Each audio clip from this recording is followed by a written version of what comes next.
Hey y'all, this is gonna be a quick tutorial on how you can get the instant skip, player skip in games.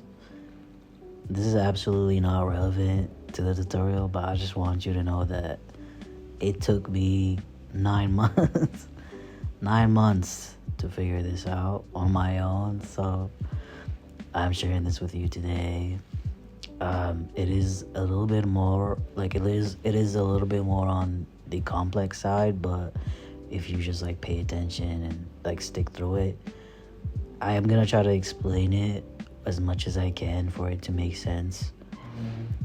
But we'll just take it step by step and we'll take it slow. So so these are gonna be our players, right? And obviously we have a missing player, and the concept of the game is I want it so every time it's their turn to roll the dice, their cube lights up and they roll the dice, and after they roll, it will move on to the next person. That's all I'm doing here. That's all I want to do. Roll, move on to the next person. That's it. And I want it so whenever this person here rolls, I don't want this one to turn on because it's empty. I want it to immediately skip to this one, and I want it to be instant.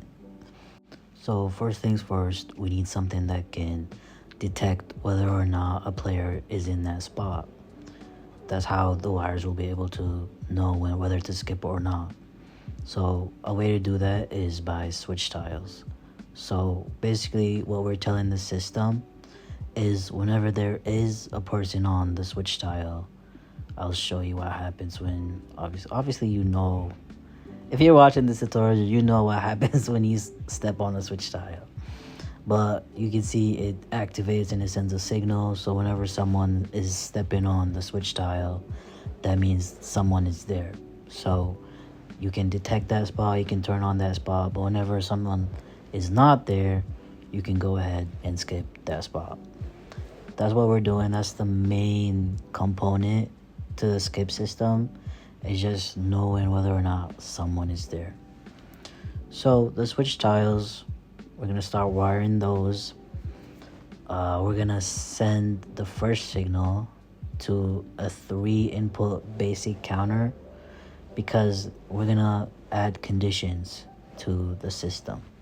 So the first condition is someone has to be there. That's our first condition. So right now I'm just doing 5 spots just for the sake of this tutorial, but I usually do 16, 15, sometimes 20. 20 is a little bit more complex because you're pretty much only limited to 16 repeater outputs, so it is a little bit more extra work to it. But I usually do just 16 spots. But for the sake of this tutorial, I'm doing 5 just to show you how I do it. So right now, we gave the system a way to detect whether or not a player is there. Before I get into the other conditions, I want you to know, the whole reason we're doing this, whenever all 3 conditions are met, I want the cube to turn on. So someone's there and someone rolled the dice, then turn on the cube, okay? So that's the whole reason. That's where the 3 basic counter comes in. But you might think oh, why don't you just directly connect it to the activate in here? Absolutely not. Do not use the first output on the activate. The first output is gonna go to its own specific 8-wire repeater, and we're gonna do that with all 3 counters. Okay? Absolutely do not connect it to the activate immediately. So we're gonna connect it here, and I'll show you why in just a second. Alright, so all first outputs from the 5 counters go to this 8-wire repeater. Now then we can use the second output to activate the cube, okay? We're gonna do that for all of them. Let's just turn this on so we don't get confused. So the second output goes to activate in the glow cubes. So this is when all conditions are met. And so far our first condition is someone is there. Now, the two other conditions, we're going to talk about the second one. The second one, I call it the receiver and the transmitter. What does that mean? So these A wires right here, these 5 AY repeaters are going to be our receivers. That means they receive the signal when someone rolled the dice. So, right, just a quick reminder. This is a very, very basic, someone rolled the dice. That's all. That's our condition to move on to the next person. Someone rolled the dice. That's the signal that we want to receive. Okay? That's all we're doing. So these are the receivers. So we're going to connect them directly to the counter. Each single one. So it's going to receive it. And then these right here on this part is going to be our transmitters. Okay? These two go in one condition. Okay? So the receiver and the transmitter are one condition by themselves. We still have a third condition that we're going to get to soon. But remember, these two are one condition. So we're going to continue with the transmitters. Once again, very, very basic. Whenever someone rolls their dice, that's all I want. Doesn't matter what they rolled. Obviously, yours is going to be different. But for mine, I just want whenever someone rolls their dice, move on to the next person. And we're going to do that for all of them. So all from the dice sends a signal to the transmitter. And this person too. Even if the spot is going to be empty, doesn't matter. All to the transmitter. Alright, cool. Now, where does the transmitter go? So remember I said the transmitter and the receiver are one. They go in one. They go together. Okay? So, let's just picture our first person here. Okay? It's her turn. Okay? And she rolled the dice. Now, the dice is going to send a signal to the transmitter. And I want the transmitter to go through. This is, by the way, this sounds long, but it's super instant and it's super fast. You will, there's literally almost no delay. So once the dice is rolled, I want the transmitter to go through every single receiver that obviously is not from the, it can't go here. The transmitter cannot go to its own receiver. No. I'm doing this clockwise, by the way. So I want it to start here, check here if someone's here, then check here if someone's here, check here if someone's here, check here if someone's here. Okay? So the first output, again, the order does really, really matter. So if I just connect it randomly, there, it's going to be super chaotic. It's going to be random. You don't know who's going to go next. We're just going to do a simple clockwise. So the first output goes to the receiver after it, clockwise. Okay, so it's going to check if someone's here. And if someone is here, through the switch signal, then we want the glow cube to turn on, indicating that it's this person's turn. Okay? And it's going to check every single receiver. Okay? It does not go to its own receiver. So it's just going to have 4 outputs since we have 5 spots. Alright? So, same thing with this one. It does not go to its own, but clockwise, it's going to go here, here, here, and then go back here, loop back here. Okay? So once again, this one. Sometimes I mess up and get the order wrong, so hopefully that doesn't happen here. But 3, and our last one here. Okay, and once again, goes here, here, here, and all the way back here. All right, and I know this sounds really long, but it's actually super quick and it's super instant, and that's how you're gonna get that no delay skip. All right, and then now here, this is our third one, so we're gonna do the fourth one first, clockwise. Here.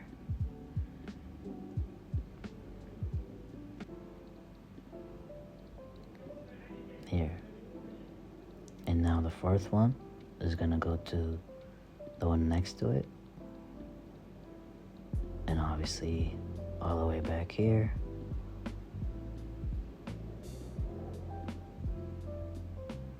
Again, the order super matters. Do not do it in a random one. So this one, because it's at the end, it's gonna loop back to the start immediately. Here. Obviously, second one, third one, fourth one. All right, you're all done. So now our transmitters go through every single receiver to see if someone's there clockwise. It does not go to its own receiver, it just goes to the one next to it. Okay, so now our third condition is knowing when to stop. So obviously our receiver is going through every single one, right? But what if I wanted to stop looking when it found someone is there? Okay, because if it keeps looking and everyone's there, then everyone's cube is gonna turn on, right? No, I wanted to turn off immediately, stop searching whenever a spot is found, whenever it detected that someone is there. How do I do that? So you see this AY repeater that we connected first is gonna go to this buzzer, and it's gonna go to stop first. And then the second one is gonna go to start. The reason why it goes to stop first and then start is because if it's still mid buzz, like I know it's only 1 second, right? But if you do just start, then it's gonna wait until it's done and then start again. But if you do stop then start, then it's not gonna wait. Okay, and then the active from the compact buzzer is gonna go to this inverter right here. Obviously, if you're using more than 5 spots, you connect the inverter to a 16 splitter, just a 16 splitter output. And obviously, if you're using more than 5 spots, these won't be AY repeaters, these will be 16. Okay, so the inverter now goes through every single counter. So we're gonna do that.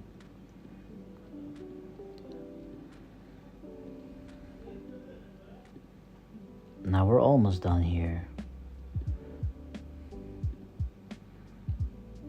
Alright, so that's your 3 conditions met. We're gonna do a little bit of tidying up. So we're gonna connect this AY repeater to deactivate in each cube, so we don't have multiple cubes activated at once. We do not want that. We only want 1 cube at a time to be activated. So this is what I do.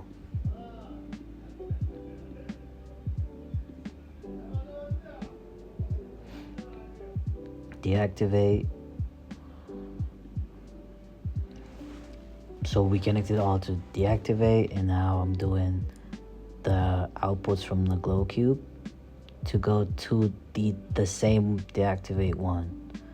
So I'll show you how that looks like. So right here, if I just turn on these 3 cubes, okay, they're all gonna turn on and nothing else is gonna happen. But because I connected these 2 to deactivate whenever a cube is turned on, then they're not gonna be turned on at the same time. That's the difference. Okay, so I'm just cleaning it up a little bit. So once again, output goes to deactivate in all cubes.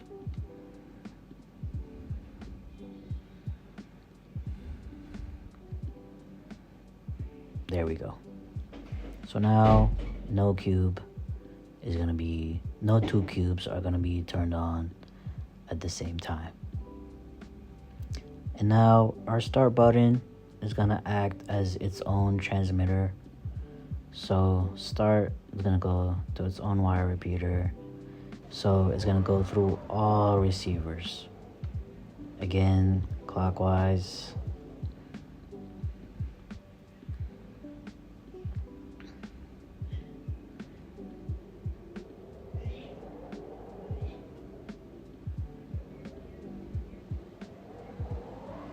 There we go. Alright, so obviously the furniture doesn't work if you like place it on the switch tile. So these pawns are gonna act like the furniture. So we're gonna put 2 here, put 1 at the end. I'm gonna click start. See, our first person started. She rolls. Our second person goes. Immediate skip. So see, what happened was after she rolled, the transmitter went through every single receiver, checked that there's nobody there, right? Checked that there was nobody there. The condition was not met, and it kept going. And then when it finally found someone, this turned on, and it stopped the search. That's all we're doing. That's all. Like, I know it's now I'm like talking it through. It does seem simple, but I swear it took me so long to figure this out. And now we're gonna get rid of her and move this pawn back. And you'll see how it's gonna instantly skip. You see how fast that was? So now we could skip this one.